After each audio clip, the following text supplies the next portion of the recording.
Hello students, welcome back to Shubham lecturer channel. तो student, इस video में हम क्लास 12 फिजिक्स के चैप्टर 1 जिसका नाम है वैद्युत आवेश तथा क्षेत्र, इंग्लिश में कहते हैं इलेक्ट्रिक चार्ज एंड फील्ड, इस चैप्टर के एनसीईआरटी बुक का एक मोस्ट इंपॉर्टेंट न्यूमेरिकल सॉल्व करेंगे। स्टूडेंट, ये आपकी एनसीईआरटी बुक में न्यूमेरिकल दिया गया है। न्यूमेरिकल जो है थोड़ा सा हार्ड है, इसीलिए मैं आपको यहाँ पर बताना चाहता हूँ कि इस वीडियो को लास्ट तक देखते रहिएगा, क्योंकि ये न्यूमेरिकल बहुत ज़्यादा इम्पोर्टेंट भी है। ठीक है, तो बहुत सारे स्टूडेंट का कमेंट था कि सर एनसीईआरटी बुक के न्यूमेरिकल्स बताइए। तो एक न्यूमेरिकल लेकर आज मैं आ चुका हूँ और मैं आपको स्टेप बाय स्टेप प्रोवाइड कराता रहूँगा। देखिए न्यूमेरिकल क्या है। 2.4 मीटर व्यास के किसी एक समान आवेशित चालक गोले का पृष्ठीय आवेश घनत्व 80 माइक्रो कूलाम प्रति मीटर स्क्वायर है। आपको ज्ञात करना है ए यानी कि गोले पर आवेश ज्ञात कीजिए, बी गोले के पृष्ठ से निर्गत कुल वैद्युत फ्लक्स क्या है, यानी कि आपको आवेश और वैद्युत फ्लक्स ज्ञात करना है। अब सबसे पहले आपको करना क्या होगा, न्यूमेरिकल तो आपने पढ़ लिया, अब आपको ये लिखना होगा कि इस न्यूमेरिकल में कौन कौन सी वैल्यूज दी गई हैं। जैसे यहाँ पर दिया गया है 2.4 मीटर व्यास, ठीक है, तो हमें दिया गया है व्यास इक्वल टू आपको दिया गया है 2.4 मीटर, ठीक है, बराबर है ये। उसके बाद में अब एक बात आपको याद रखना है कि व्यास 2.4 है, तो त्रिज्या हम यहाँ पर निकाल लेते हैं यहीं पर, ताकि आगे ना निकालना पड़े। तो आर इक्वल टू होता है व्यास बटा 2, व्यास अपान 2।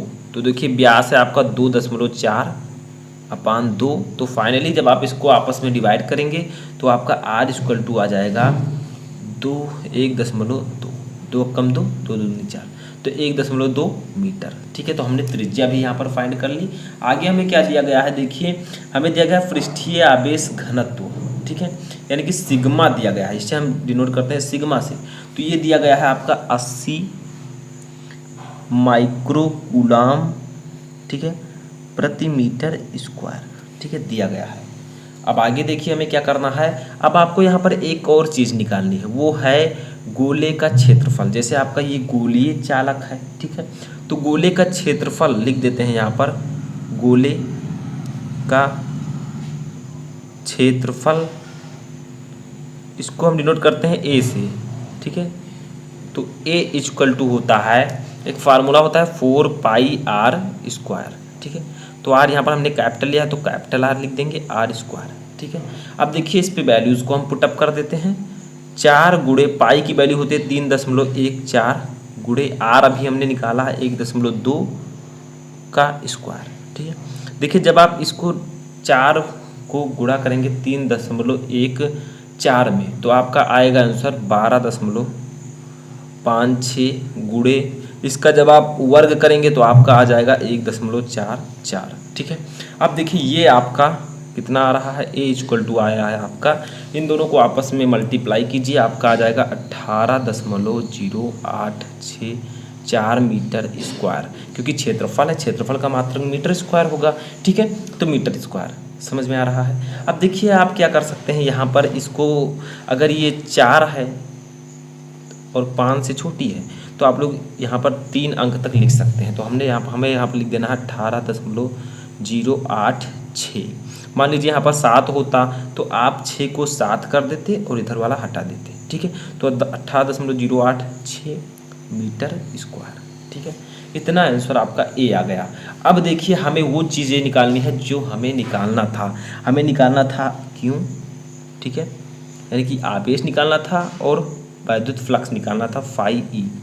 तो इनको अब हम निकालते हैं, क्योंकि हमने वैल्यूज़ को निकाल ली है। तो देखिए इनको निकालने के लिए आपको क्या करना होगा, सबसे पहले समझिए, आपको यहाँ पर लिखना होगा एक फार्मूला, ठीक है। वो फार्मूला क्या है, तो ये फार्मूला है कि सिग्मा इक्वल टू क्यू अपान ए, ठीक है। अब देखिए क्यू की वैल्यू कितनी है, मैंने भी आपको बताया, ठीक है। यहाँ पर क्यू इक्वल टू आपका है, यानी कि क्यू तो आपको निकालना है, ठीक है। अब देखिए सिग्मा कितना है आपका, यहाँ पर मैं लगा देता हूँ, सिग्मा की वैल्यू आपको दी गई है 80, ठीक है, अभी मैंने आपको बताया है।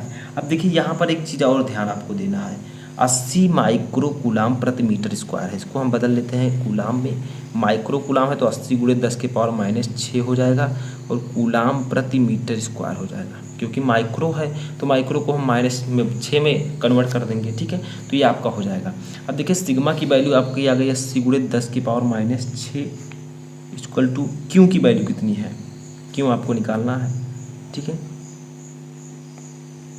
अपान ए की वैल्यू दी गई है, देखिए यहाँ पर हमने अभी निकाला है 18.086, ठीक है। अब देखिए अगर आपको क्यू निकालना है तो क्यू इक्वल टू आपका हो जाएगा, ये और ये आपस में मल्टीप्लाई हो जाएंगे क्योंकि इधर भाग में इधर जाएगा गुणे में हो जाएगा। तो 80 गुणे 10⁻⁻6 गुणे 18.086, ठीक है। अब आगे सॉल्व करते हैं हम लोग। तो देखिए स्टूडेंट फाइनली आपका इतना आया, क्यू इक्वल टू अब हमारा कितना आ जाएगा इसको समझिए। तो देखिए यहाँ पर आपको करना क्या है, सिंपली यहाँ पर आपको 80, ठीक है, और गुणे 18.086 में गुणा कर देना है। तो ये जब आप इसको इससे गुणा करेंगे तो आपका आंसर जो आएगा वो 1446 दशमलव, ठीक है, 912 आ जाएगा। क्यों? क्योंकि 80 को हमने इसमें मल्टीप्लाई किया है, ठीक है। तो हमारा इतना आ जाएगा आंसर। अब आगे देखिए इंटू 10⁻⁻6, ये आपका ऐसे ही रहेगा। अब देखिए आपको करना क्या है, सिंपल है बिल्कुल। क्या करना है आपको, करना ये है कि ये जो पॉइंट दशमलव इधर है इसको हम 1 अंक के इधर 3 अंक के इधर आगे ले आते हैं, यानी कि 1 के बाद। तो हमारा ये हो जाएगा 1.446, ठीक है, गुणे 10⁻⁻6 था तो गुणे 10 के पावर, जब हमने 3 अंक इधर हम ले गए 1 2 3 अंक, ठीक है। तो 10⁻3 जो है हम यहाँ पर गुणा कर देंगे, यानी कि 1000, ठीक है। अब क्यू इक्वल टू आपका आ जाएगा 1.446 गुणे 10⁻⁻6 और प्लस 3 यानी कि 10⁻⁻3, ठीक है। 6 में से 3 जाएगा तो 3 बचेगा। अब देखिए आपको लिख सकते हैं इस 1.446 को, मैंने आपको बताया था कि अगर ये गिनती 5 से बड़ी है तो आप आगे 1 बढ़ा सकते हैं, जैसे 4 से 5 हो जाएगा। तो 1.45 गुणे 10⁻⁻3 कूलाम, ठीक है। आवेश का मात्रा कूलाम होता है। तो ये आपका आंसर हो जाएगा, ठीक है। Q equal to 1.45 into 10⁻⁻3 coulomb. अब आगे बढ़ते हैं, हमें एक और चीज़ निकालनी थी, वो थी फाई ई। हम ये बी वाला सॉल्व कर रहे हैं। तो फाई ई इक्वल टू एक फार्मूला होता है Q/ε0। क्यू की वैल्यू अभी हमने ज्ञात की, ऊपर लिखा हुआ है 1.45 गुणे 10⁻⁻3 और ε0 की वैल्यू होती है 8.85 गुणे 10⁻⁻12, ठीक है। अब देखिए हमें क्या करना है, फाई ई इक्वल टू आपका ये है। तो फाई ई इक्वल टू आपका हो जाएगा, इस -12 को हम ऊपर ले जाएंगे तो प्लस में हो जाएगा। तो 1.45 अपान 8.85 इंटू 10⁻⁻3 और ये -12 ऊपर जाएगा प्लस में तो +12, ठीक है। अब देखिए आपको क्या करना है, ये पॉइंट से पॉइंट कट कर देना है। तो फाई ई इक्वल, क्योंकि एक अंक के बाद लगा है तो आप कट कर सकते हैं।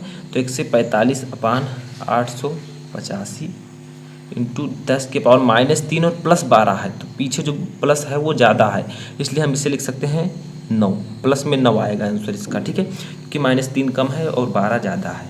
तो अब हमें क्या करना है, फाई ई इक्वल टू, इसको आपस में डिवाइड जब आप करेंगे तो आपका आंसर आएगा 0.1638 गुणे 10⁻9, ठीक है। अब देखिए क्या करना है आपको, फाई ई इक्वल टू वही सेम चीज़ जो मैंने अभी आपको बताया था, एक अंक हम इधर ले जाएंगे, ठीक है। तो 1.638 हो जाएगा और गुणे 10⁻9 है तो हम इधर इस साइड में लाए हैं, ठीक है। तो ये 1 घट जाएगा तो 10⁻8 हो जाएगा, ठीक है। अब इसे आप लोग सिंपली क्या लिख सकते हैं, फाई ई इक्वल टू 1.6, इधर 8 है, ये 5 से बड़ा है तो इसको हटा देंगे और आगे 1 जोड़ देंगे। तो 1.64 गुणे 10⁻8 और विद्युत फ्लक्स का मात्रक होता है न्यूटन मीटर स्क्वायर प्रति कूलाम, इसको कूलाम, ठीक है। तो ये आपका आंसर हो जाएगा।